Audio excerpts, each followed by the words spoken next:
Right. There we are. So, um, Yeah. Do you want to talk about the education thing or go on to? skimming it, I think it's an important thing to like. It's probably one of the biggest topics I think of day to day as a use case for these systems. Yeah. There would be, I guess, three modes of operation. One would be engaging the pupil. Two would be measuring the pupil and adapting, and three would be steerability from the parent or the teacher or the somebody, the authority, that takes a mix of how the child is taking to the program, and how the adaptivity is component is saying it wants to change things too, and then with feedback from the controller, for lack of a better word, that's what guides where the shift happens. Yeah, I agree. There seems to be a kind of meta thing here as well, which is if we were to look forward 20 years and we get someone who's hugely skilled in dealing with bots, and those bots have 20 years ahead of what they're doing at the moment, what skills would be needed and how do you train for those? And I suspect it's not subject based. Subject based kind of becomes irrelevant when, so long as you are quick enough on the It uptick kind of and becomes like ADHD is the skill you need to yeah, deal with, like, it like sort of does, doesn't it? It's like it's like the only one that will survive is someone yeah, with ADHD, because uh, the bots have got too much information to give you, and it's always super juiced. Like, it's exactly what you want to hear. yeah, but and I absolutely spot on the button there. Um, and innovation comes from mixing ideas, Mix, yeah. not So cross not cutting. going deep. Yeah, Yeah. yeah, And so you can imagine that there's also like innovations like these glasses, where the bots can see what you see. So they know what had caught your gaze or your attention. They know what you're interested in by watching what you see and do and where you go. yeah, And so you can really sort of extract a lot more information out than ever before. And then it's also with you right then and there. But if you could also make the bot sort of personify itself within VR, now you've got like a quite a super engaging uh, way of doing things. yeah. And the interesting thing I'm seeing is, in retrospect, really bleedingly obvious. Having a class of 20, 25, 30 all read through at the same pace The Lord of the Rings or, Lord of the Flies or any of these big texts, Yeah, and collectively coming to some kind of consensus, which is essentially figuring out what the teacher believes about this. It's completely wrong. mm, Completely wrong. mm. Very useful if you want to run a civil service in the colonies. Absolutely wrong if you want to run bots. Yep. Anyway, um, yeah, it's an area of um, thought that I'm pursuing quite hard because Yeah, it's reasons, right? Like personal yeah, reasons. So these yeah. glasses seem like the shit. So these are coming out in about a month. Is it just me or is that a really freaky, almost AI generated image within these So I glasses? don't know these days. But this is now the glasses come with a little screen that you can see. So they got the camera, the mic, the phone connection. They have a puck, like a thing that it clips onto your wrist and it knows what you're doing with your fingers. Mm-hmm. And then it can also show you stuff on screen. So it's not AR or VR, but yeah, that's what's Oh, coming. it's not AR or VR. So how? What is Well, it? it's basically just a head-up display. It's just a HUD. It's just assistive technology. Okay. So All right. yeah, When Google Glasses, did a complete face plant. It was literally, yeah. because people were unhappy with the awkwardness of wearing, around the place something that had a camera on it. Yeah, but the Meta Ray Bans have really taken off. like a lot of people are wearing them and buying them. So that's different now. Hmm. But anyway, it seems like the form factor, like that's the new form, that's the new iPhone, that's the new thing, is just glasses. Yeah, but head-up display. So I guess they're also going to have a product around VR, or are they walking away Well, from VR? they look like they're maybe, because what they're doing is they're opening up to like Asus and Lenovo to make headsets. So they sort of, it's not really divesting, but yeah, because we got Google. The thing coming up from Google is what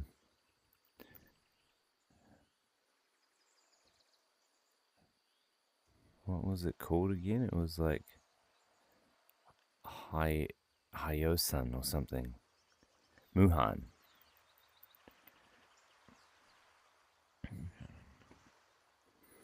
This thing, like this is like 4K from Google.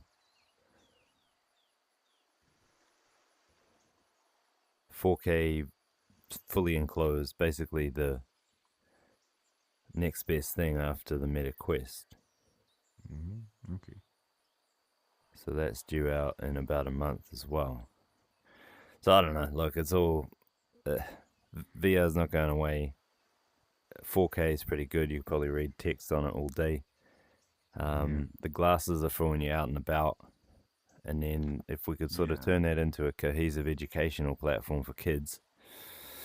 Yeah. That's. I think that's the main differentiation, isn't it? There seems to be a set of devices that involve you going out into the world, Mm, and there are a set of devices for the VR world, yeah, they don't really and mix, eh? they don't mix. No, Meta's trying to make them mix, but I don't know if they're meant to. Because you can never make as immersive an experience as you can with a world blocker. Um, so anyway, yeah. Yeah. Um, Okay. yeah. All right. Well, that was kind of that. Yeah.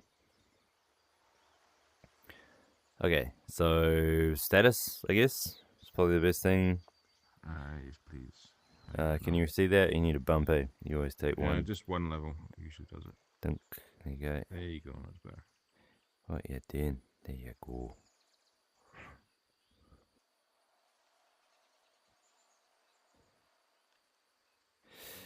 Okay. So it's all about codecs. I basically hardly use ChatGPT anymore. I definitely don't use codecs anymore. I have managed to You don't use Codex anymore. Codex Cloud. All right. I see. All right. Yep. I've managed to configure a container that is the agent container that runs in Fly.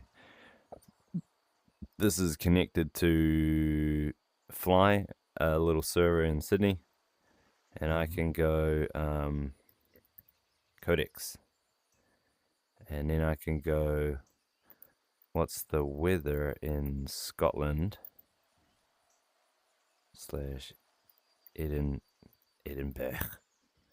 Para. Um, Can't say it right. what And what not is the Edinburgh.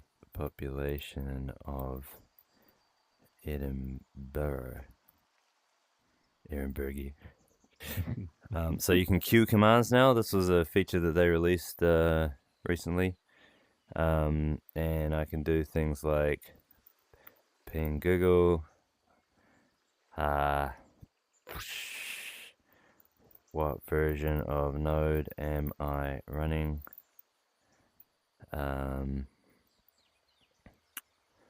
Clone the Open AI / Codex repo from GitHub. Yeah. So, it's all running in Fly. Here we go. You can see a bit more of it. Like that's like the full thinking mode. For what it's doing. yeah, but you can see there's like queued commands, which is good fun. Anyway, what I've done is I set up. Where the fuck is it? Because honestly, my shit crashed while we were talking, and I was like, I hate you computers. Um, and do I have it? Here we go. What? Sorry, what? Um, um, that's on a good day that's problematic. Today, oh, here we go. Sorry, my bad. Sorry, my bad. Um, so I just reconfigured how I do everything now, and I turned my uh editors into just tab things here.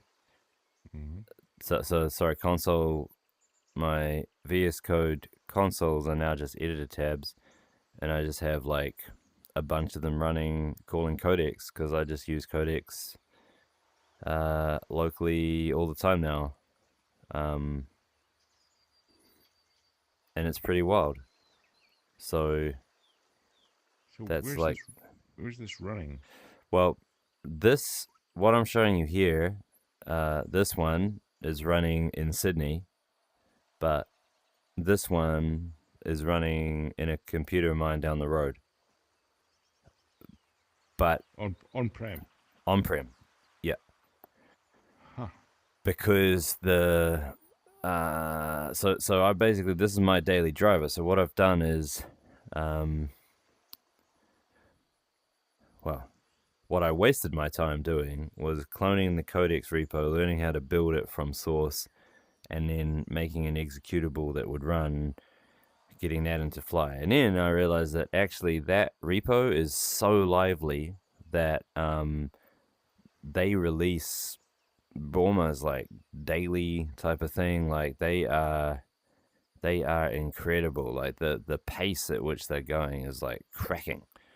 So like this is that repo, and these are all like OpenAI guys, right? And they're fucking hitting it. I think they're all OpenAI staffers. You know, like, so these guys must be furiously using this thing internally.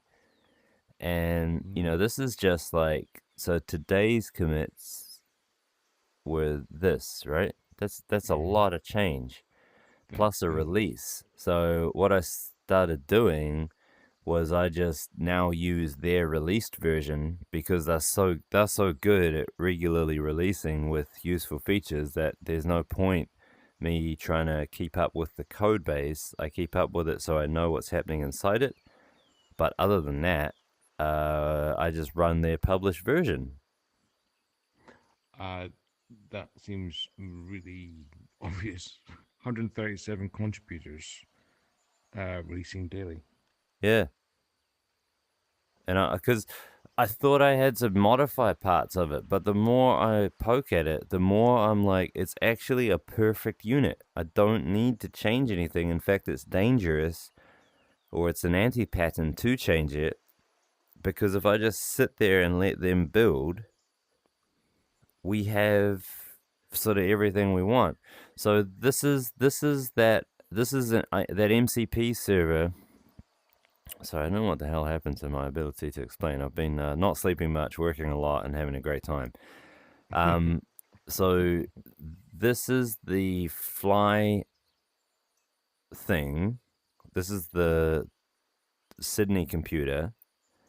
And what I've made is a thin little header on it that runs it as an MCP server. And so this is that server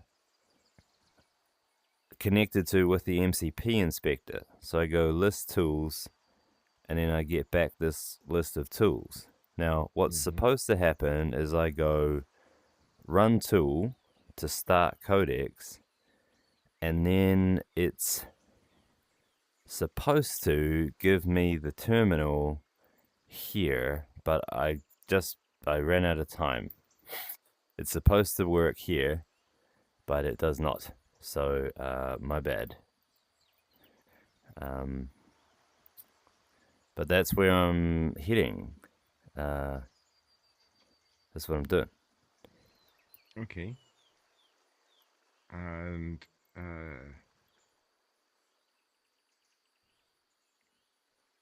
that's quite a lot to take in. So you're stacking up calls. That's great. Those calls in our naming structure, what is a call that is stacked within a single thread that may actually call in different resources?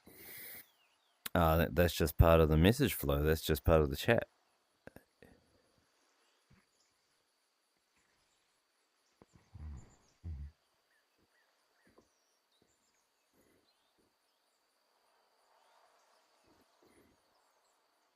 That's all it is, really. Let me give you an example, just to get my head around it. And this is a question, not an example, really. Let's take the translation thing where I want to fire off 5 different translations in parallel, stash those somewhere, presumably a repo. When some number of those are complete, I want to run a consensus with a small c. I'll go on it like Bert in order to decide which combination of these or which ones to throw out, then potentially combine those that are left. So that's the next step in the process. I then want to highlight my confidence level to an editor saying, here is a proposed translation, and I wasn't so sure about these parts. So how's that flow done in this?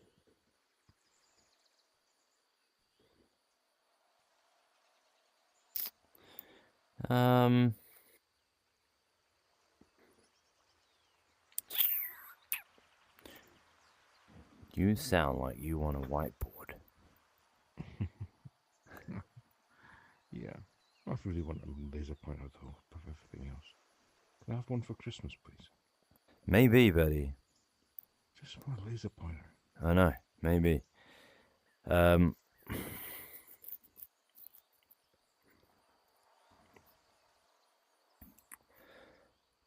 So you the user, are somehow you're over here and you're conversing back and forth to an agent, where an agent is one of these Fly.io containers that's running, that's either processing or might be idle or whatever, waiting for your turn, or maybe it's doing some jobs.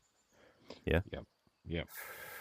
You come in and you're like, hey, I want you to try and translate this thing 10 different ways with this variation of parameters, yeah? Yep. So, and then you say, after that, big step back. First thing first, this is your general agent. You say to it, hey, I've got this project on. I need a custom agent that will do this stuff. So this thing goes, okay, I'm going to make you a little temporary kind of a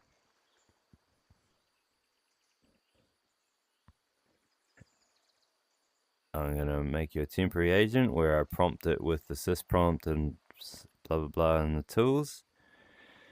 And to get it right, what it's going to do is it's going to fire up 10 child agents that are going to translate themselves. So this thing would also make some example translators as well. So it like sysprompts them and evals them to make sure that the sub agents proposes different temperatures and so forth. Yeah, but first, what it's doing is it's trying to build the image. So it takes each of these things and it fiddles with them, and then ultimately it makes an image for the project, the task manager, Yep. and it makes an image for the translator,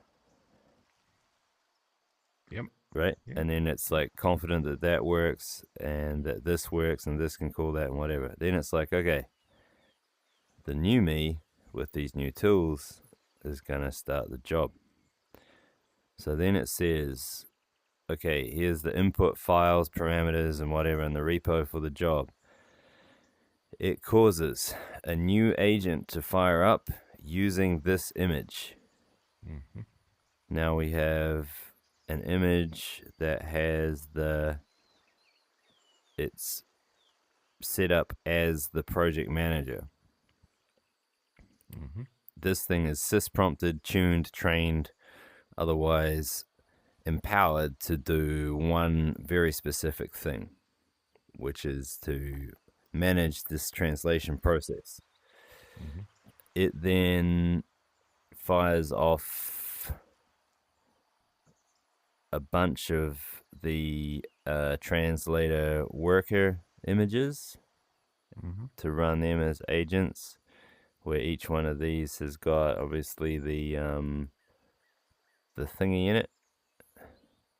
Mm-hmm. So this is an agent running as the translator. They run, they whir away like you just saw in here. So they're like ding, ding, ding, ding, ding, ding, ding. You Yep. can, within the browser, see them like a file system tree where you can navigate to it and you'll be able to see the live feed.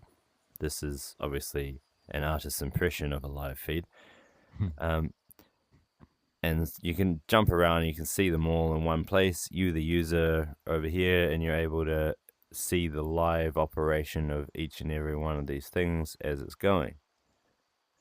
Mm-hmm. Eventually, they finish or they settle, and they will result in modified files.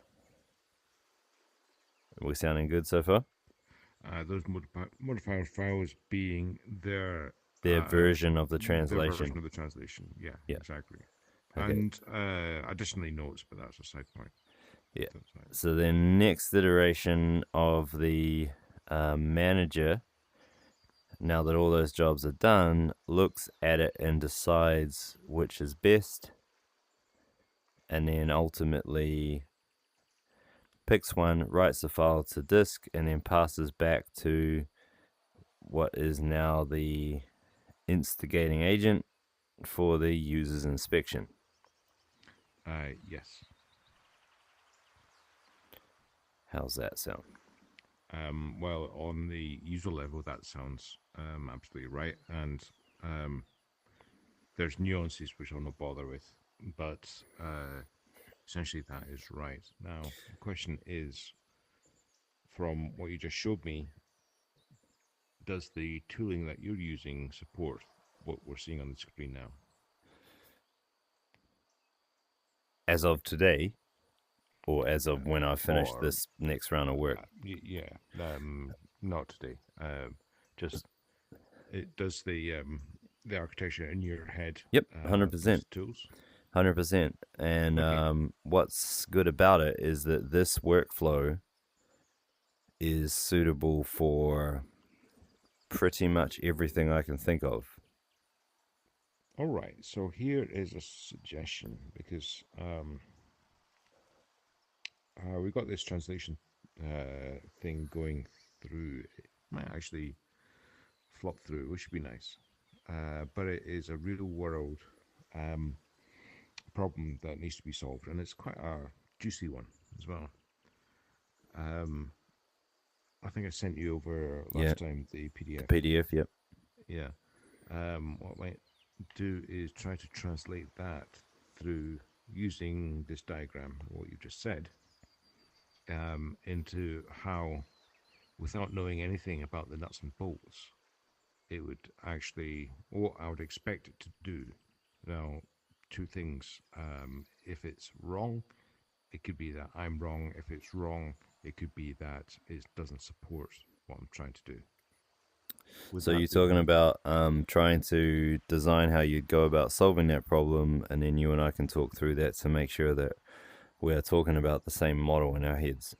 Yeah, yeah. Essentially, we're rowing two whetstones together to try and sharpen both. That's a terrible analogy, but yeah, sorry.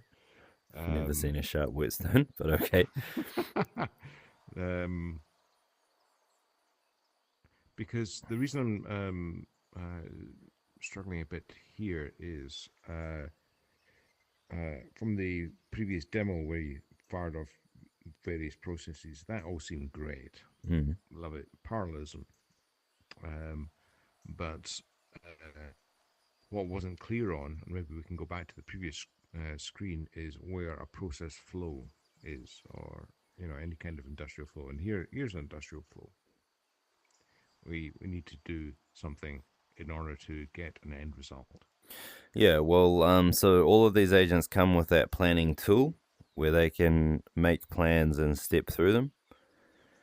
So all that you're really saying here when you want more control over the plan is that you're wanting to sysprompt it or pistol whip it, the manager, the managing process, this one, you're wanting to sysprompt it into formulating the plan or having the plan pre-built, pre-made so that it only Right, knows right, how to do that one plan. right. And then all it's doing is just ticking it off. So in the sysprompt, I would pistol whip it up to a point, but I wouldn't say simply carry out my instructions because I might be wrong. If there's a better way, please feel free. However, I would, let me pause. Yeah, I would state the process as the expected inputs and outputs, um, but with emphasis on the outputs, because it's no use to anyone if the planning that flops out of the bot is better, worse, or whatever if the output is not correct, because the output needs to be pristine in Here terms of we, handing on to the next stage. yep. So here's a comprehensive plan coming up.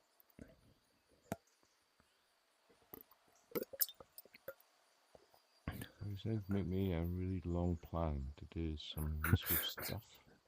Oh God, you are so going to be eaten by the basilisk. That is unfriendly.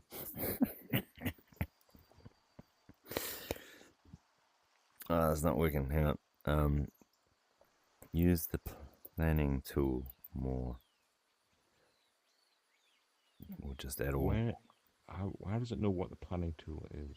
It's in its sysprompt. The Right. planning tool is attached as one of the base tools that this model gets given. And I wanted it to use it so that I can show you what it looks like when it's in action. Mm-hmm.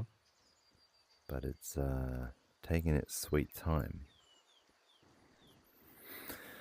But anyway, all I'd really say is that yeah, you're just locking a plan. You've got a Oh, preset plan. oh no, I've got a suggested plan, but I have a required output. Yeah, and so the first blush would be just to run it as is, and then have a secondary process that looks at how could we improve the process, because the beauty of this way of doing things is that every single thing is an agent. And so you can easily program another image that's designed to look at the whole process flow and try and figure out improvements Right. as well. Because it can get access to the images. Yeah, well, it can see all And the conversations, it can see all the prompting and programming, the examples, the customer complaints, it can see the lot.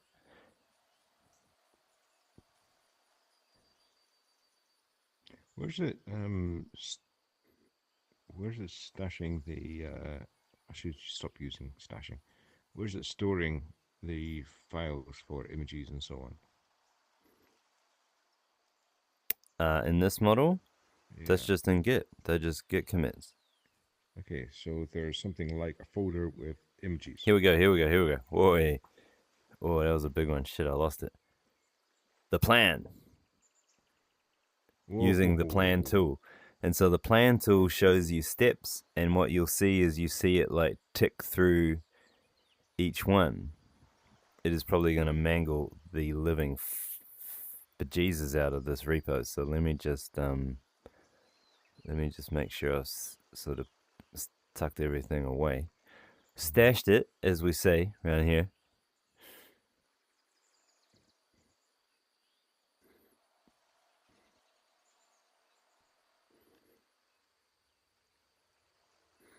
Yeah, but yeah, so that's the planning tool. So you'd really just be having this sort of thing. It doesn't really have like ifs and else's and all that, but I think you can do that with handing it off to another agent, Yeah, yeah. Sure whatever, you could do. you know, Yeah. like it's uh go. So yeah, you should really just it'll update the plan as it goes, and you'll see its status and what have you. But that's really the point. Like that planning tool is inserted into where was it?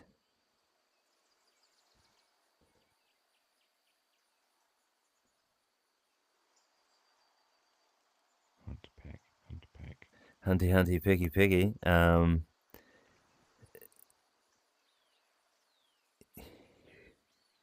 Plan tool.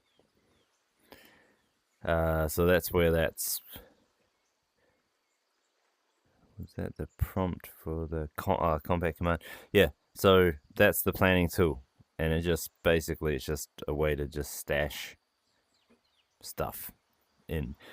If you wanted a very concise output, you could make this bot use schemas or structured outputs, so that the final result had to conform to some sort of Yeah, programmatic rules. just prompting. Yeah.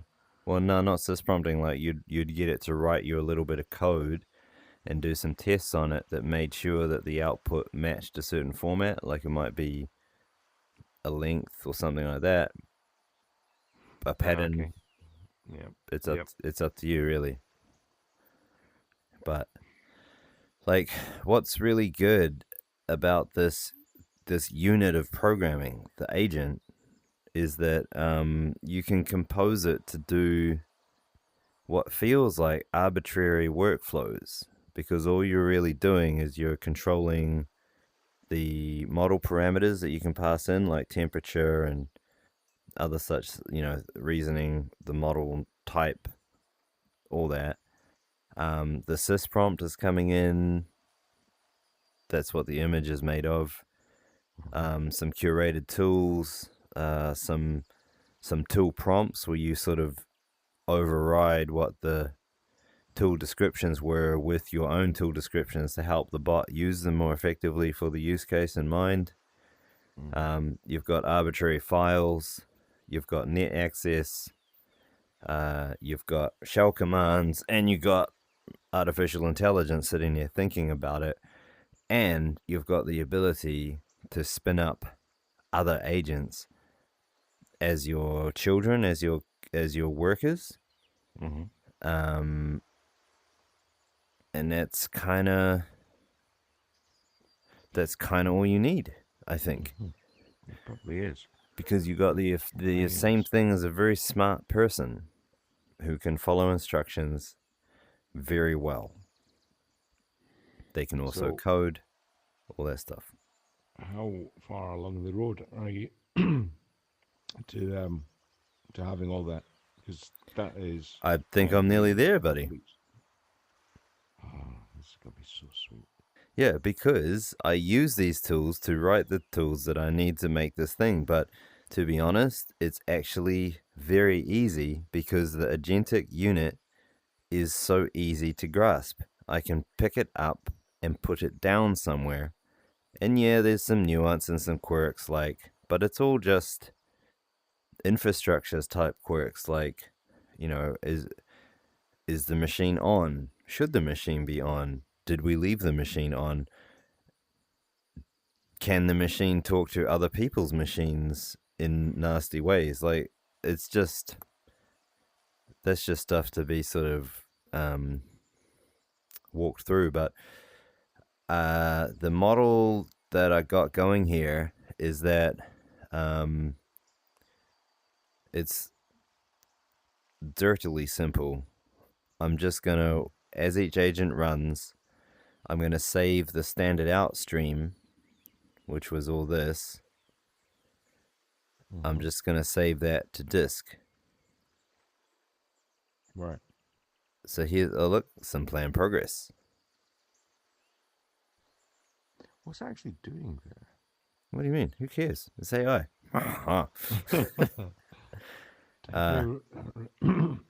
So this is internal stuff. Document setup. Is it writing to anywhere? Oh yeah, it's mangling the shit out of it. This is all the stuff it changed is... Oh, it made a make file. I don't need a make file, but I guess I got one now. Made a readme. They're all kind of bullshit things. To be fair, though, it was a bullshit task, so I don't blame it at all. Oh, yeah. You were very unfair to it. It was a wildly bullshit task. What else did it do? It made and instructions on how to contribute. That's nice. Instructions for development. Oh, that's nice too. It made a node version lock. Okay, I probably should have that actually. It made editor config. I don't know why I need that. I don't want it. Yeah, so it's just rolling through a bunch of stuff. Busy work. So what I was going to do is each time one of these runs, so you access it over the MCP server. So I've shown you the MCP server up and running and taking in, basically when you call start, it fires up that terminal process in the background and just pipes it to disk. And the idea was that this URL that you read from streams that file down to you if you wanted to take a look at it. And so you get to see exactly what you see in this terminal, but in the web browser, and you can navigate between hundreds of different bots that are doing that. And then when it's finished, it will store the output to disk, and it will store the some of the reasoning to disk, and then it's no longer available in the live view. So that's now you need to kick off another task for it to do more. But at that point, it's committed to Git, and then it just saves it can reinstantiate itself at that point in time, anytime in the future. And I was going to just use GitHub for storing the Git files and stuff and not get too fancy with the artifact process control stuff for now. And then that just, that can give us enough to experiment with this model. And you talk about a real world use case, like I want to use it, I need to use it to design how the rest of our system should go, because what we're talking about in conventional terms would have been quite a big system in terms of how many people are required to sort of make sure it all works correctly. But if I can get some very rudimentary agents going where I can prompt them and get a knowledge base building, then they can help me immensely, because they're already doing all of my work. Like all of my work for the last 3 days has been done by these Codex bots, and it's been really good. And so that's the model, and then we stand up you know, once you've got the ability to have agents spawning other agents arbitrarily, um, world's kind of your oyster. I don't know Well, what you that's what can't do. that's what we're waiting on. That is, yeah, Oyster World. But it's not really Dreamcatcher. It's just a fancy. No. Dreamcatcher needs this, but it isn't. This is necessary, but not sufficient for Dreamcatcher. Yeah, but this single programmable unit of agency, you can make any structure out of that, I think. And particularly when you couple it with, say, Artifact presenting MCP tooling, so you can call baked code, or you can call dangerous services or powerful services using MCP. That's kind of where I see Artifact fitting in, is that Artifact manages basically the repo management, but also the baked code invocations as well, so that you're not always wanting to make your code on the fly. Sometimes you need it to be working, be reliable, and all that. So it sounds to me like we just got to completely abandon the dynamic MCP route and go with this programmable agent route, where the programmable agent can call on the Artifact MCP host to host MCP servers that are fit for purpose or narrowed purpose, so that the program bot has just such a tiny work surface that it can't help but do its job, because it's not free. It didn't get given the shell. It didn't get given all these other things. It just got these MCP tools and some very strict instructions and some examples, and that's it. So you can make them super broad. You can make them super locked down. Anything you want. Yeah, I agree. And then my plan was I'll just get this basic unit up, and then use it to design like optimizations, security, and all that. But I really don't think that the unit changes from here on in. I think this is the unit of AGI. Like, AGI is what all of these agents coordinated together look like when the models get super good. But I don't know, like, they feel kind of good now. Like, what can't 5 do that I can? Well, don't need to go into the philosophical, but No, but I agree in terms of practical. practically speaking, right? And you can tell that, like, it if you could just find ways and patterns to organize this unit optimally, you'll get magical things, because from here you can get self-improvement, where one agent is figuring out how to make another one better, and then now it does more stuff. And also, one agent is figuring out when to deploy another agent in order to do something that it has the master plan for. And the agent that's deployed doesn't know about necessarily, or doesn't need to know about the master plan. Doesn't need to know, no. It's constrained so that it gets a higher fidelity result and the confidence level of multiple runs. Yeah. These little 3. Yeah, and I don't know what would AGI be if not that. You know, it's a thing that's smarter than any human, and it can create itself a mini army to solve a problem. It can run a very long, like, the reason why I'm confident that this thing can run very long horizon tasks is because I've seen GPT-5 run pretty long horizon tasks.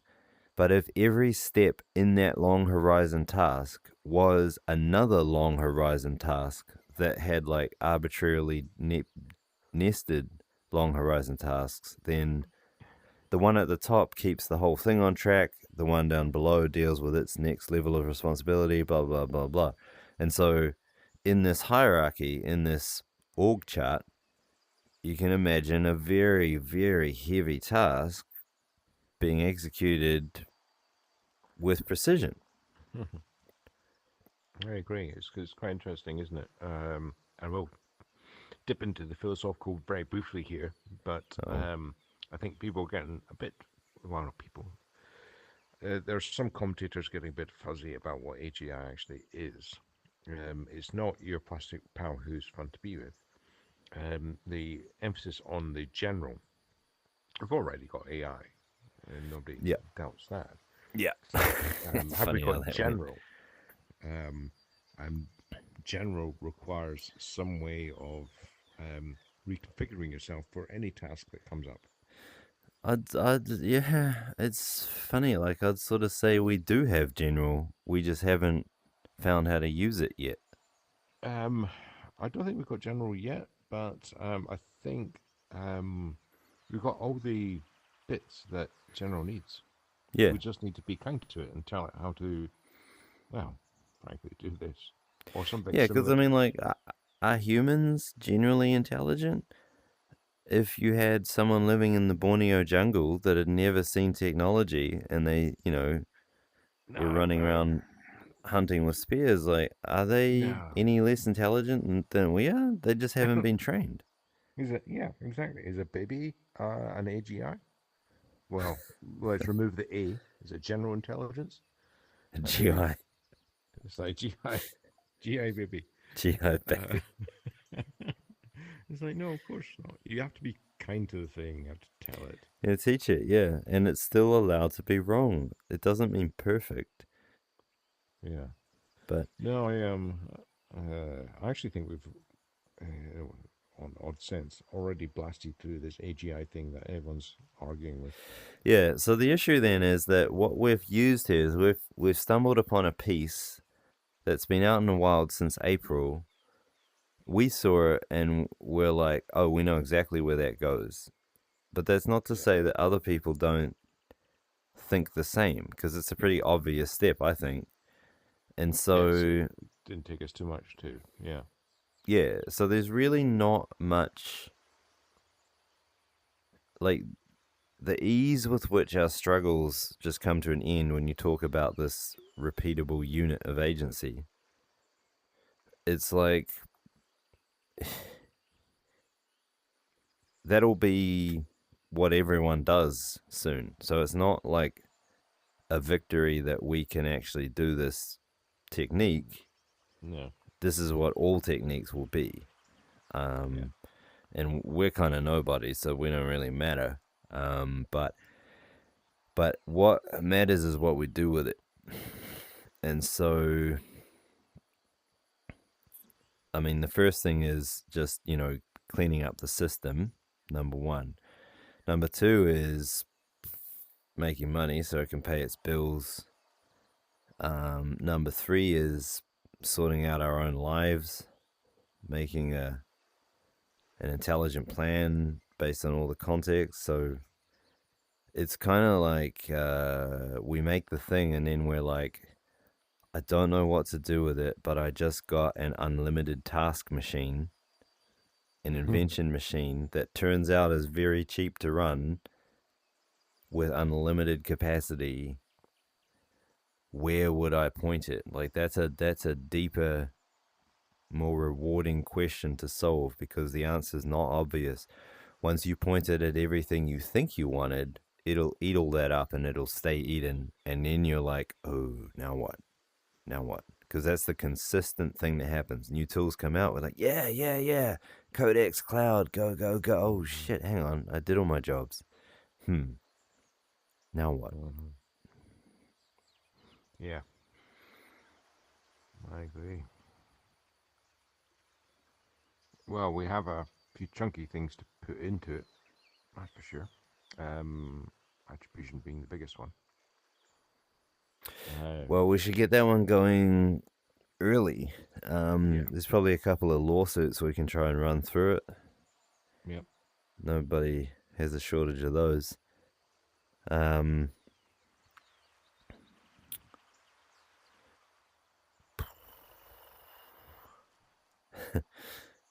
Yeah, I agree.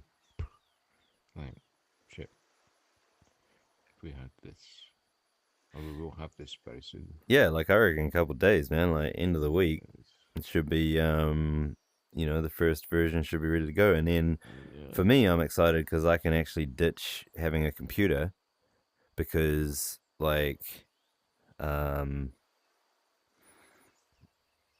I can just run all my stuff on this. yeah, Like, what else am I gonna? I just need a browser, a screen, and a browser, and that's it. yeah. Well, I'm kind of a bit stumped. It's a bit like what's that Marvel thing? The Gauntlet of Thandalos or something like that. You know, the one with the gemstones. Like, Oh, Thanos, the Thanos. gauntlet, and Yeah, then they kill him, and they're like, hmm. yeah. So what do we do with it? um, I guess the next thing would be to how to use it, because what you've got here is the substrate that could be configured in many, many ways. And so there's probably going to be patterns that we need to figure out about how best to use it. Because, if this were a coding language, that doesn't necessarily translate into good coding practices. I mean, what's a good way of using this tool? And so there's probably a whole other set of thought to be put into, well, if you do it this way, that's better than that way.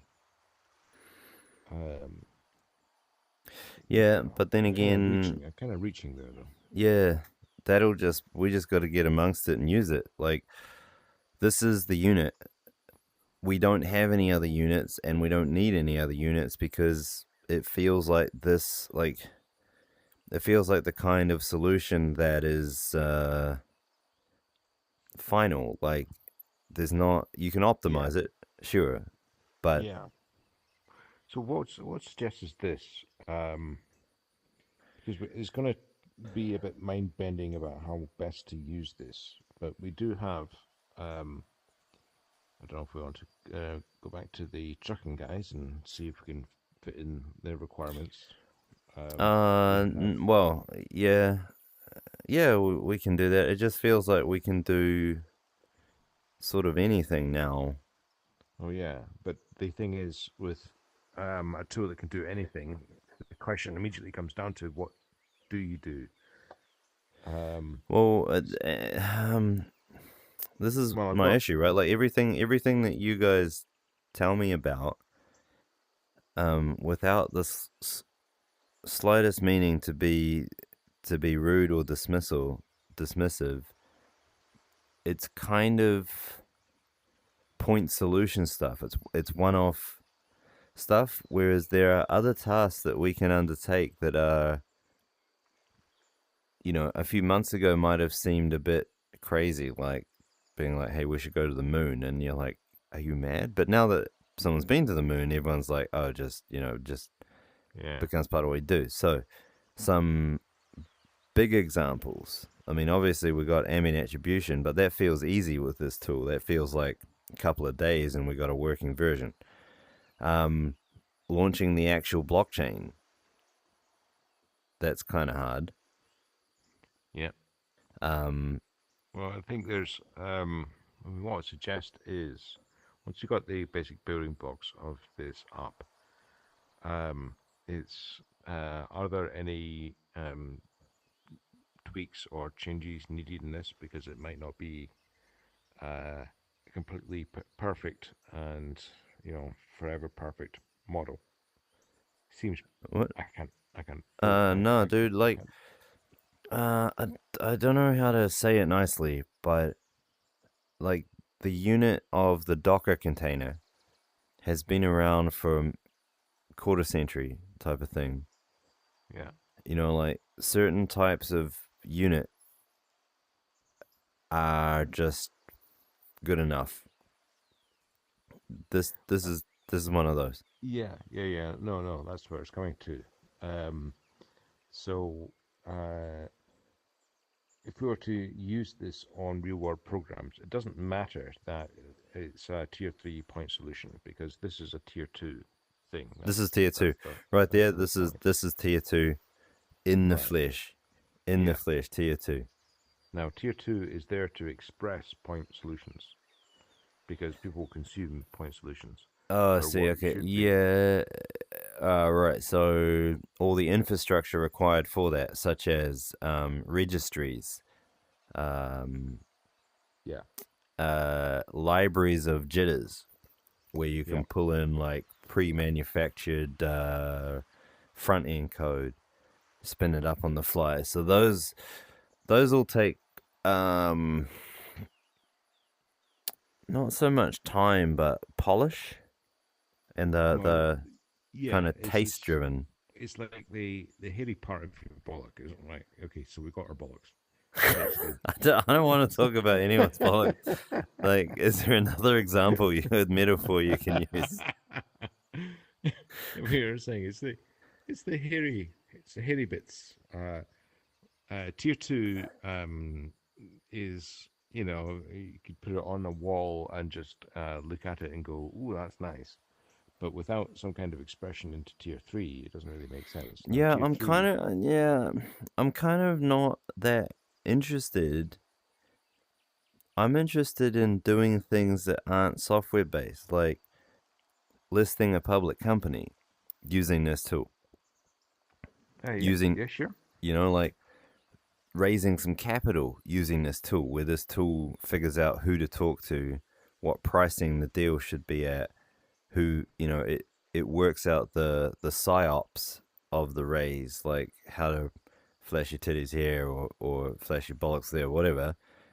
This tool is like our intelligence engine, and I want to just start using it for, like, to sort of present it to the world and go, here you go, please use it.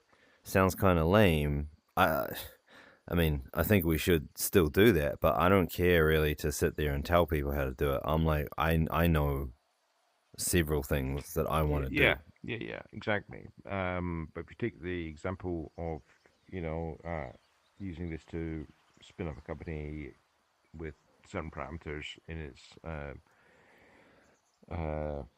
in its own rule set, gain capital from that, use that capital to go back into an attribute. All these Mm. are tier 3.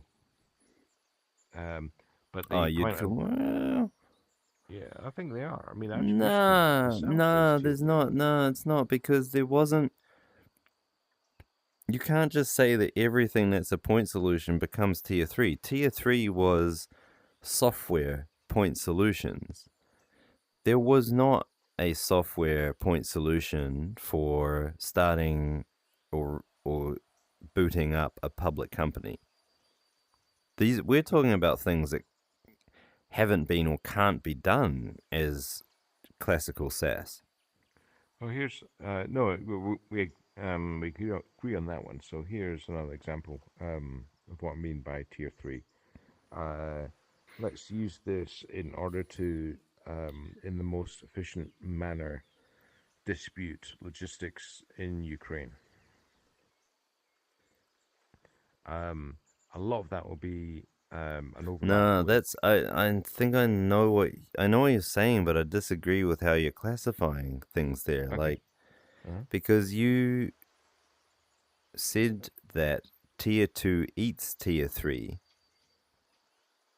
but No, now you're trying to say that no. Tier 1 eats tier 3 if it just does it out of the box. If you could, tier 2, in the recordings that we made about tier 2, tier 2 is the thing that kills tier 3.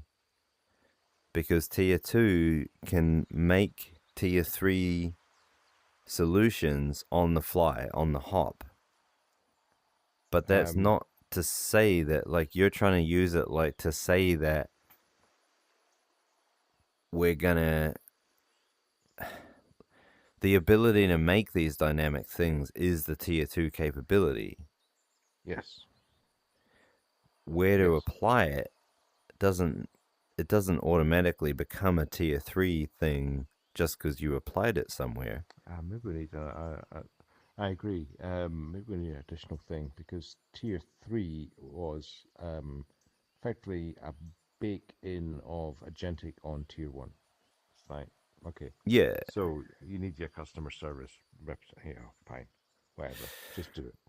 So what? I Um, mean, what problem are we tackling here? We're saying like we feel like we've got something akin to a general intelligence tool, and we can't figure out exactly what's the first thing to do with it.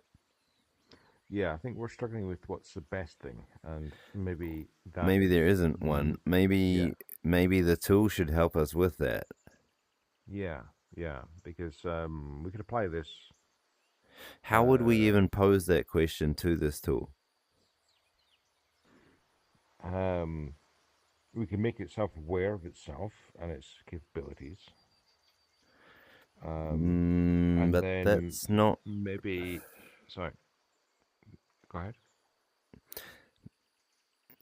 That doesn't help answer our question because our No, question is no, very okay. selfish. Yeah, yeah. So if you make it aware of its own abilities, and then you say, our main task is to improve you, tier two. What problems would generate as much stocks as we possibly could? How do we stress test this on doing an arbitrary tier three thing? If we were to No, point but is this, that what we want to do with it? We want to say what's the best thing for us. Like yeah, well, yeah, but that's okay. So, um, it's different. yeah, it is different. We could use this in order to just, um, do trucking, do translation, do OSINT, do Ukraine. All those are good things.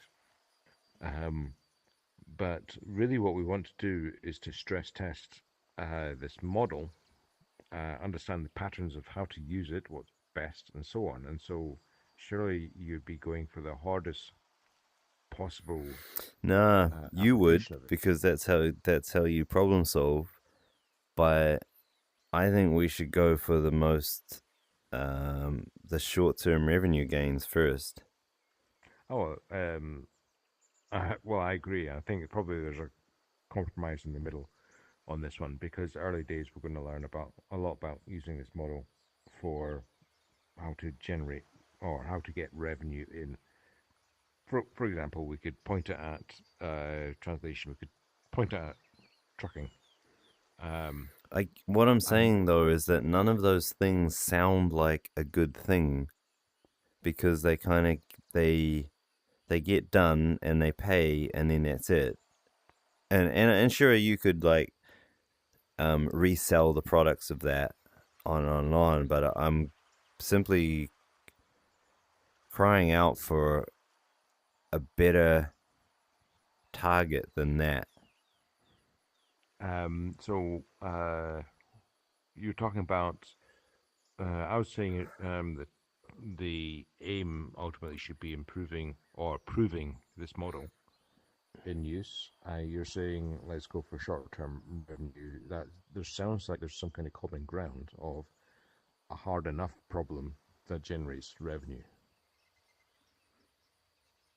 Yeah, and that problem has not presented itself yet, and I'm maybe just wasting our time to ask for it. Like if we had this system, we could actually reason through some of the candidates, but I just can't help but feel like we should be able to come up with some sort of an at least a direction, surely.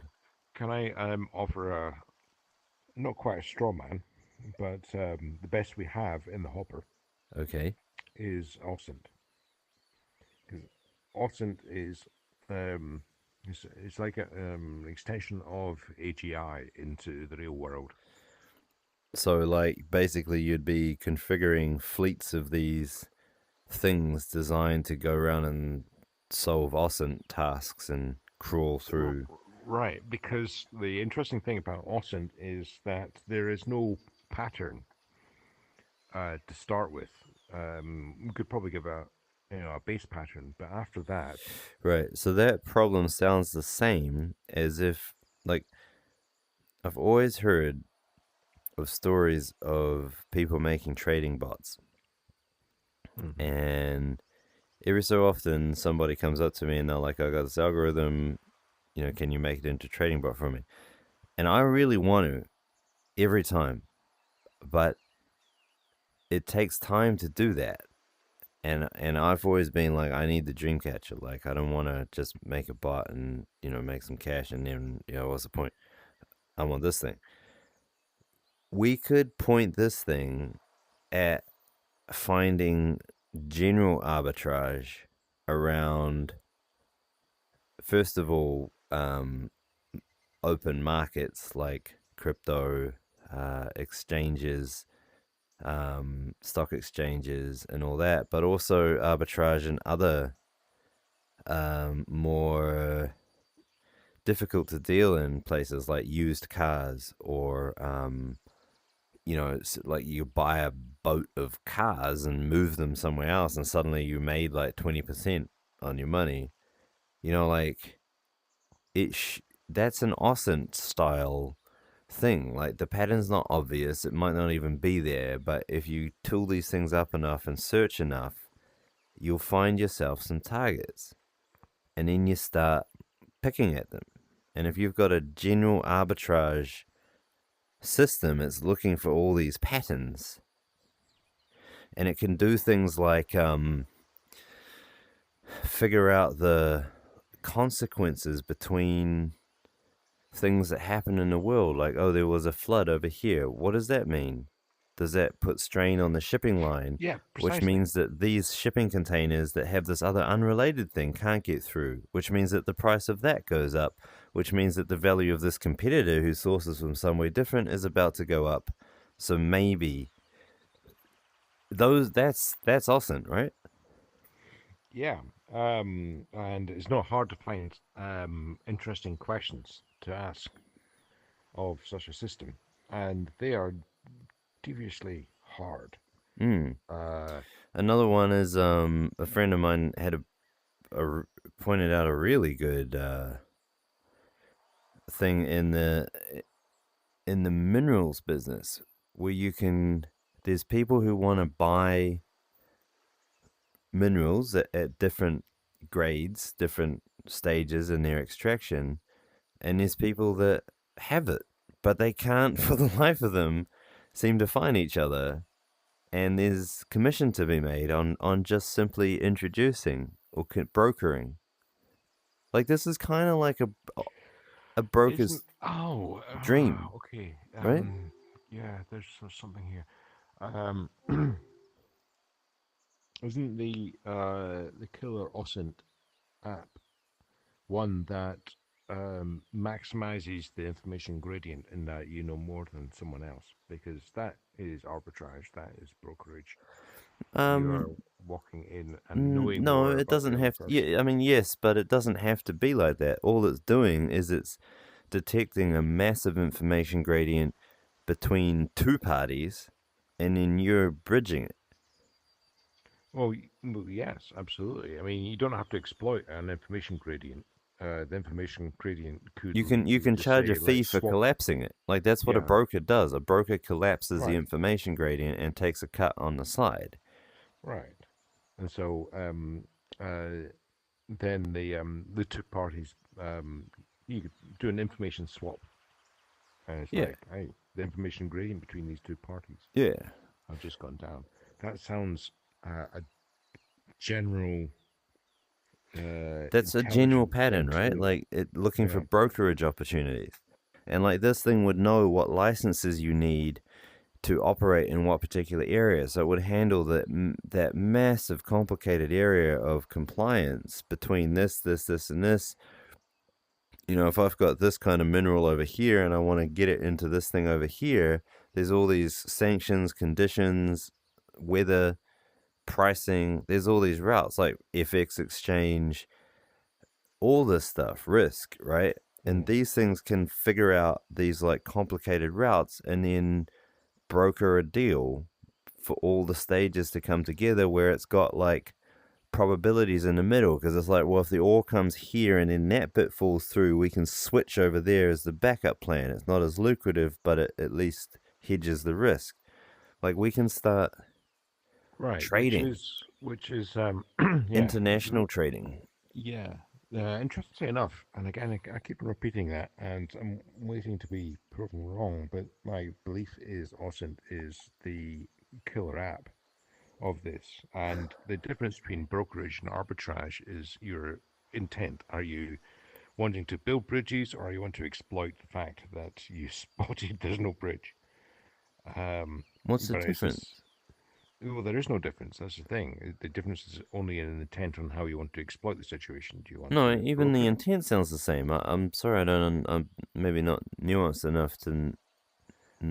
So if you see an information gradient gap between two entities, Like, can I uh, have a specific example? um, two markets that are selling gold at a different um, cost. Yeah.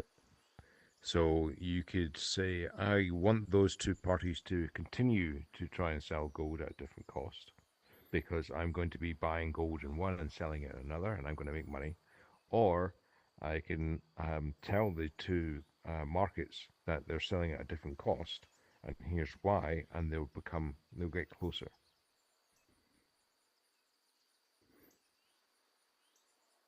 You benefit in both ways. How do you benefit in a second? By selling the information that there is a disjunct between what one market thinks gold is costs and what the other one is, Oh, right. and Yeah, proving okay. it So on I would greatly information. prefer the first. Yeah, me too. Me too. Um, but it is essentially the same thing. Um, it's just how you use that information. So the information gradient, you just get a sight of it, but it starts to feel like a general pattern for situational awareness. Yeah, like massive situational awareness. Yeah, it's like this dude has fallen off his bike in London, and so the ripple effect could be that crude oil is going to go up in price. Hmm. And I think I what I could create a really want story. though is I want this system to tell me what I should do next. Well, this is the whole point, right? So it's the modeling piece also comes out of OSINT, because OSINT is not just about here's the situation, but the analysis piece is with a certain confidence level and assurance. Here is what's likely to happen next. So OSINT also includes the Forecast. ignore that. So the OSINT piece supports equally modeling and a kind of snapshots brokerage of information. Because if you have that information, you can. There are well-known techniques of sticking information into buckets and saying, okay, we're certain of this, certain confidence, blah blah blah. Stick it all in. The CIA have been doing this for years, and therefore we expect the next step in the world, the next world step, to be this, but we expect at, say a 64% confidence level. Right. Um, Yeah, so I mean, it's mod, cool, but that's probably a bit bigger than I was aiming for. Um, but the what I'm saying is, it's almost, this is why when you asked what is the kind of killer, well, you didn't, I used the word killer app, but you asked well, what to do with it. what to Austin, I do, what think, to is the do. thing. Uh, Austin, I Austin tests. I don't strongly disagree with you, but it just doesn't feel like that's the thing to do. Can I chuck some more ideas out there? Yeah, please do. All Yeah, right, yeah. so Elon Chuck him at the Musk wall. Go for it. just started He's um, on. Yeah. Hey, did you Macro see? Yeah, Macro did you Hard. see? Sorry, go on. Oh, sorry. Macro Hard is the company that they wanted to start. And the first product they wanted to make was an operating system called Doors. And Okay. Not heard of this at all. Macro HUD. Yeah. They want to do everything that Microsoft is doing, but just using pure agents. Because his reasoning is that because Microsoft doesn't produce anything physical, you should be able to do agentically what they do at a fraction of the cost. That follows. Yeah. Yeah, but the thing is that with this system, we should try and make some software defined companies that Yeah. kind of just they don't make software, they actually coordinate stuff and do stuff.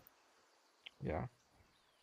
Yeah. But again, down to the tier two, software-defined companies, essentially a set of processes and a set of rules and a state, and the ability to make things, happen, receive money, um, pay people. Doesn't seem that hard.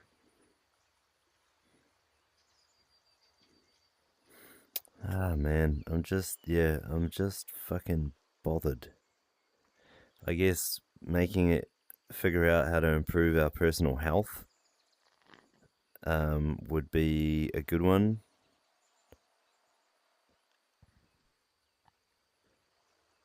What Planning. I'd like to do, um, and this is quite mundane. Um, I'd like to take some of these low-hanging fruit um, stocks that Marla's come up with, um, and just apply this to it and get a chunk of cash, so we're not having to worry month to month. That would be nice. And then the bigger stuff will probably seem trivial after we've done this a couple of times. Mm,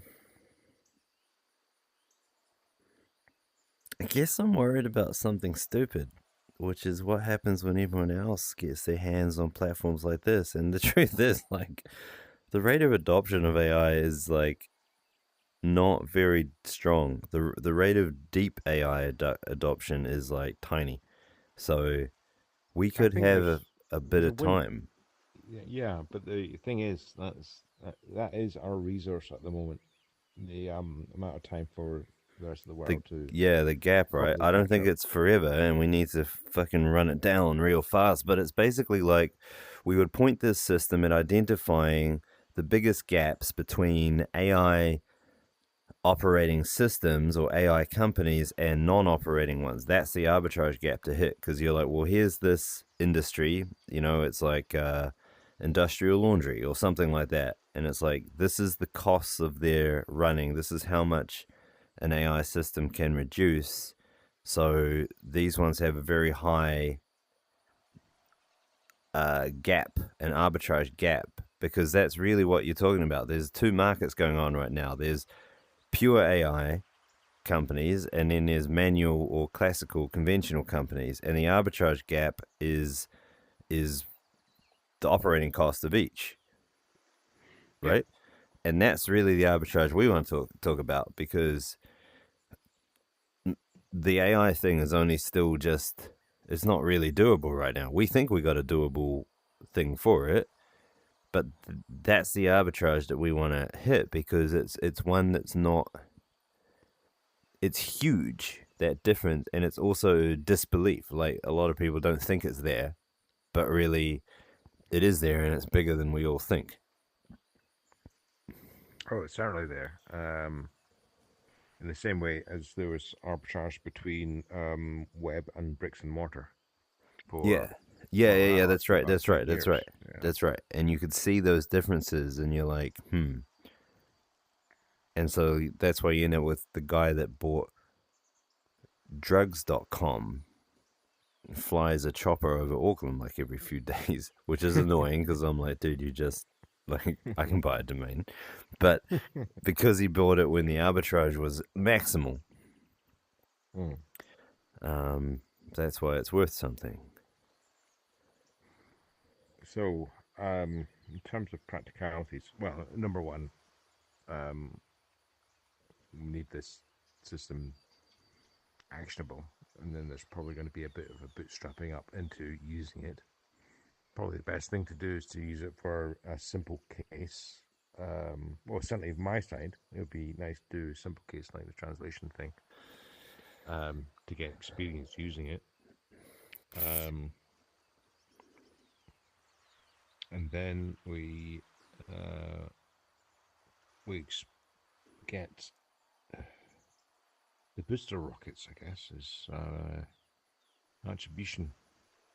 We got to get attribution because, like, we need more people involved, and we're going to touch a lot of people's lives if we go in and do arbitrage between physical things and AI things, and we're going to be interacting with people a lot, and having a fixed sort of like, no, these are our terms, like we're going to be AI fair to you, but we're not going to play any other games. Like, you either take these terms, which are better than this, provably better than anything you're going to get anywhere else, and we're under them too, and it's actually out of our control, or you're the enemy, and we're going to go around you. Right, exactly. What I'm suggesting is a kind of practical time or pipeline. So you get the tooling up. I think the next step is we use it on an already in hand project that. I disagree with that. But I don't uh, have a better option for you. I disagree with that because the trucking application hindered us significantly in hindsight. It sounded like the right thing to do at each step that we continued to pursue it, but that was the thing that held us back from seeing that we didn't need an S3 bucket. yeah, but we learned a lot with. Um, Along I the way, disagree. Yeah, mm, the thing is, all the tasks that we see in front of us right now are there because they are classical tasks. There is an abundance of tasks beyond that. yes, there is. My argument would be, which isn't a counter argument to what you just said, is we've spent a lot of kind of personal effort and blah blah on a project, um, and the longer we take to actually prove it, no matter on how trivial a proof we can come, the longer it takes, there is the sunk cost thing, which is That's harder different. and harder Yeah. to So actually launch the I thing. this thing can immediately prove itself to me when it can make my life better by automating the tasks that I would typically have to do. It's already doing that in a big way, and I can see ways using this architecture to make that go up 10 times again. So I don't need any proof. Like, I could give a fuck what other people think. If I have an intelligence platform that makes me 100 times smarter than I would be otherwise, and like, I don't care. I'm gonna find something useful with that. And I don't need a conventional problem to solve, because you can end up with this issue where, like, the conventional problem might not be the best thing. It's kind of the reverse of the classical problem, right? If all there is nails, then you think everything is a hammer. But if you had one of the first microprocessors and you're trying to use it like a hammer because all you can see is nails, that's the wrong application of the tool. Yeah, but the thing is, I guess the question is, okay, so we got this great tool, where to point it, I and think we need to just actually have some faith and say that the tool is smarter than us, and us with the tool is smarter than us today. And when we have the tool, we will set about figuring out this thing. Like, this is us trying to do the classic human thing of thinking that we know how to solve a problem, because up to this point, that was right. Yeah, I would hone that in a bit on the unknown unknowns. And how do you discover those? I think that's what I'm really getting at. It's like we know for sure that there's unknown unknowns. You can't tell me there isn't. In such a wild transformation in the world, you can't tell me that there's not a huge bucket of unknown unknowns. Hell, the bucket of known unknowns is pretty fucking massive. So what does that say? And that's really what I'm getting at. Is like if all we go for is the known knowns and the known unknowns, we're gonna miss the unknown unknowns that are gonna be quickly turning into known unknowns and then known knowns. And that's the bigger prize, because in there is the value. Here, trying to hit just what we know, everyone's after that. Like every single thing that you've spoken about in the hopper is something that is a known. It's a known unknown or a known problem. It's not. It's does that make sense? It does. It does. The question is, how do you tackle unknown unknowns? Well, it's like I think what we're doing is we've opened the door to this big ass room, We've but got it's the really key. dark, and we're standing here being like, how do we see inside the room? And the answer is you turn the light on, obviously, and this is the light switch. And so conjecturing about what's in the dark, the next step is like turn the lights on. Now, that's Yeah, not just a trivial move. Like that's a costly move, but it's clearly the only move to do in that situation. that's a great analogy. And I would argue to you that that's where we're standing. It's like this whole cavern opened up, and we can barely see inside it. But to look in at what we can see in front of us and think that that's the thing to grab, it has to be wrong. Like, have you heard that analogy of like there was a game show where they had three doors. There's a prize behind one of them. What you get to Mhm, do is you can pick any door. You mhm, say what door it is, and mhm. then they will open one of the doors that doesn't have the prize, and then you get asked, do you want to change your choice? Well, obviously you want to change your choice, right? Not obviously, actually. That it's quite common to have that as a No, fallacy, no, but because the information gradient has changed. That's the whole yes, point. yes, I know. So why can't you use that logic to say that big cavern opened up, more lights are about to come on, and more others from the industry out of our control? So surely you want to change your choice. Surely. Huh? Yeah, that was that a game show? Yes, it was a game show. When And one of the ways it you kicked could up win a. that every time. You could win it every time. Yeah, but people didn't because at the time no one really understood the maths behind why you should change, because intuitively people thought, oh, you still got the same chance. But one, the nicest way that I heard that explained.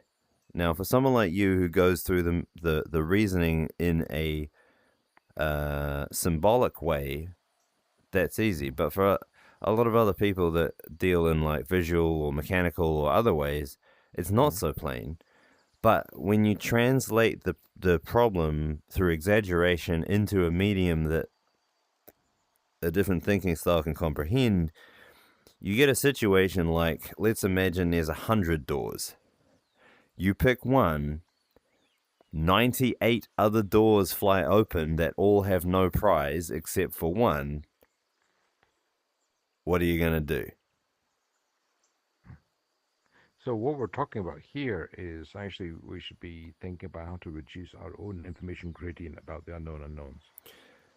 Yeah, and the immediate move is to first of all greatly distrust the known knowns, and even slightly distrust the known unknowns, because we know for a fact that there is going to be vastly more knowns coming very soon. Yeah. That's really what I'm trying to get at. Yeah, It's no, not. that makes complete sense. That makes It's not complete sense. intuitive, right? It's not obvious. It's not intuitive. It's not the first thing you want to do. You want to just grab the thing. You're like, oh look, finally we can get paid, or something like that. But that's not the right move. No, I agree. You just convinced me. I'd love to know what that game show was. Let me find it.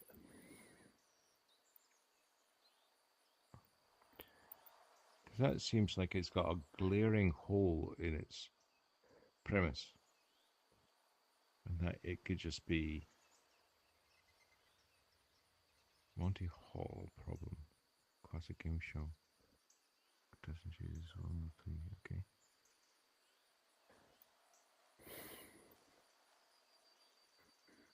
This is just information theory.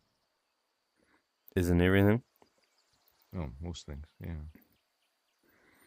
Except for when I get asked, what would you like for dinner? That's not information theory. No. It's when you get never- asked, what should we ne- have for dinner? I never come up with a good answer for that. Here we go. Make a deal. Deal is worth $8,757. Okay, all right, $3. Fine. I've never heard of this. That's Monty Hall. Never heard of it. And then they go, Right. door number Sorry. 3, nothing there. Right, okay, but now the information grading has changed. Yeah. But these are not, I mean, do any of these people look like they study information theory? Well, Not really. Well, that's she my point, definitely right? Doesn't. She doesn't. Definitely. That's rude. She might hold a, yeah. But yeah, but look at our trousers. that's really the point I'm getting at. Like it's there's everyone in the world is looking at, suddenly they think they can reach out and grab knowns that are suddenly closer now than they were before. They can do jobs that they couldn't before, and they think that that's the thing to grab. But the trick, the problem is that we can only move at a certain rate. And if we reach out and grab these immediate things, it's at the expense of whatever comes next. So we need some way. Yes, there is a middle ground, but we need to be always reaching out just a little bit further than everyone else, because as the lights become more apparent, if we've wasted our movement on these things that were immediately in front of us, we've passed up this other opportunity that we know for sure is coming. But there's also the other issue that these low-hanging fruit or close nearby, they can have some nasty side effects. Like they can catch you and you get stuck there and you're like, and you end up having to fix it, or it doesn't work out like you think. So how do we translate that into searching the information space of what we've got? The equivalent of someone with, now if I understand, so you got 3 doors and well, what are the rules again on the Monty thing? 3 doors. One of them's got a prize. You pick one door, then one of the other 2 doors opens that does not have the prize. You get asked if you want to change your choice to the other remaining closed door or keep it the same. Right, okay, so the thing with that is there's prior knowledge. There is an actor here who chooses which door to open in order to show that. And that's revelation. Revelation is coming very quickly at us. New things occur. What is the equivalent of some entity with pre-knowledge about what this is machine? The wrong answer? Well, this machine, once it's up and running, has within it prior knowledge about what's the right or wrong choices for us to make. Right, so we need to be able to prompt it to reveal to us what is a wrong choice. Yeah. And I guess the way to start is to talk about what we want to do next. It's like, I want to eat the biscuit. And it's like, okay, let me compute the impact of that for you. You fat fuck. Right? Like, yeah. And it's like, there's 3 possible futures in the Monty thingy. Yeah, and so I think from there's nothing wrong with telling it what we can see in front of us. Okay, like we're like this prize, that prize. It can then run some scenarios to give a realistic expectation of what the payout's going to be, all things considered, including the shifting environment, the lowering of the costs, the other competitors doing it. It can tell us if it thinks it's a long-term win or not, right? So that's perfectly legit, but it also allows us, in doing that, it will prompt us for other ideas of what else we could do. You know, there's news feeds to ingest. There's what we really need is other humans asking the same question. This is a modeling problem, isn't it? Because if you were to where there's a third party who wasn't sure which door to open. I think this is actually it's an ideas problem. Because, for example, that mortgage broker software, I could immediately see how to clone the mortgage broker software using this system and then immediately sell it at a cheaper rate, better rate, whatever. I'd never even heard of that kind of software before, but it's quite expensive. The less you've heard of the software, the more expensive it is, usually. Mm-hmm. And so we can go into these, we can ferret out and find all these things. Like, I mean, an easy one is to say, I want to look at every type of regulated industry in the country, and I want to find out what are the software packages that each one uses, and if they're, and I want to find the price of them, and then I'm going to make a clone. And then I'm going to start emailing firms that are in that industry, and I'm going to find some initial users to sign up for free. Yeah. Yeah.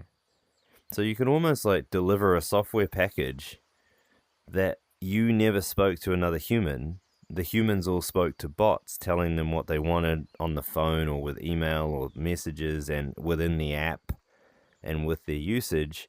And then suddenly there was a product there that they paid money for because it was better than what they got before. Oh, sure. I mean, that is AB, effectively.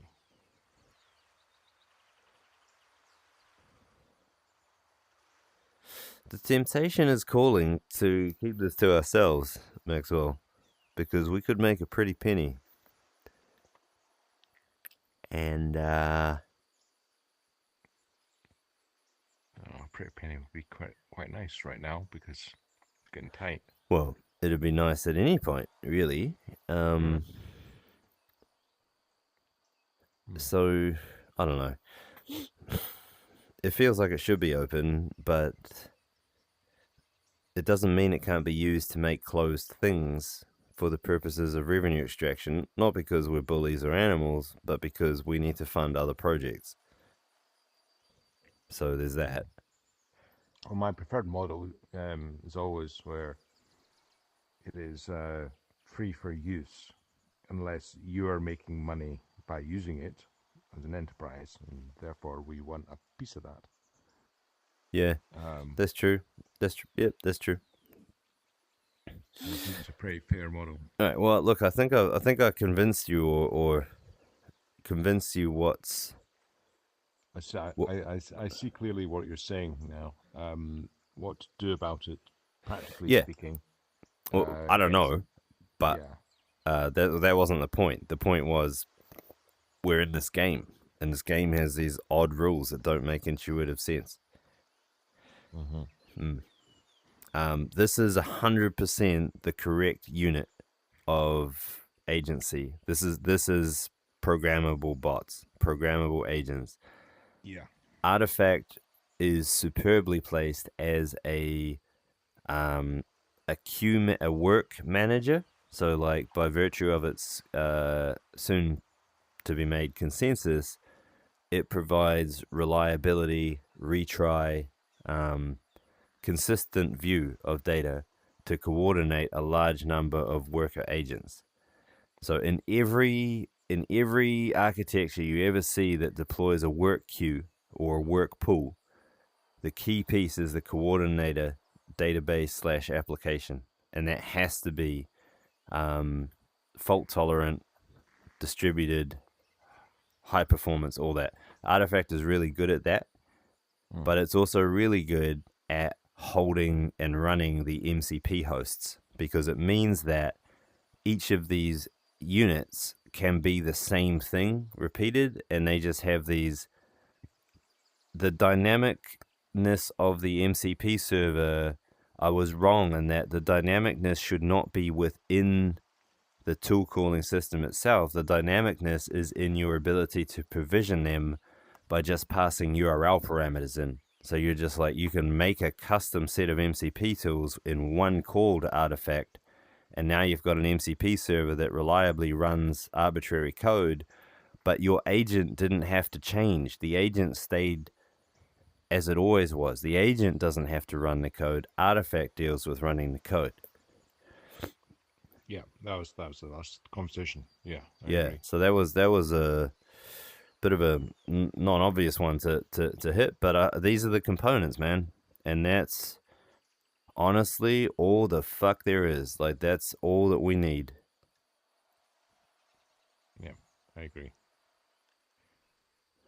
Okay, good. I have run out of things to try and kick at here. That Monty thing is really interesting. Caught you, I'm huh? surprised that I didn't know about that. Yeah, It's also interesting that it's not obvious. yeah. Um, Well, try it out. Like, go and ask Jude. Actually, yeah. Ask anybody, really. They'll probably be very, very It's 'cause committed. They're not dealing with the delta change No. of information gradient. No. And, like, because of where we are in the AIS curve, you know, information is changing daily. Oh yeah. And Yeah. so, I know I'm restating it, but all I'm saying is that what we can see now, we must surely presume to be wrong or suboptimal because we keep getting new information all the time, rapidly. Yeah, but we have we have a method that is not going to be absolute because there's no prior knowledge, but there is the ability to model and give a confidence Yeah. level that the Yeah, what's like it's like occurring is not our preempted. our brains can't deal with this rate of information, but this machine can, and our brains can deal with the inputs and outputs of that. Right, because so- I'm so relieved. I can see now a system that can run all night yeah, yeah. usefully. Okay, right. We're gonna have to think about how to exploit this. Hmm. Yeah, but that's pretty much it. I think we're just gonna go around in circles from here, and then I'll Yeah, stop the I think recording. it Eh? is. Yeah, I need to get the dogs up as well. Yeah.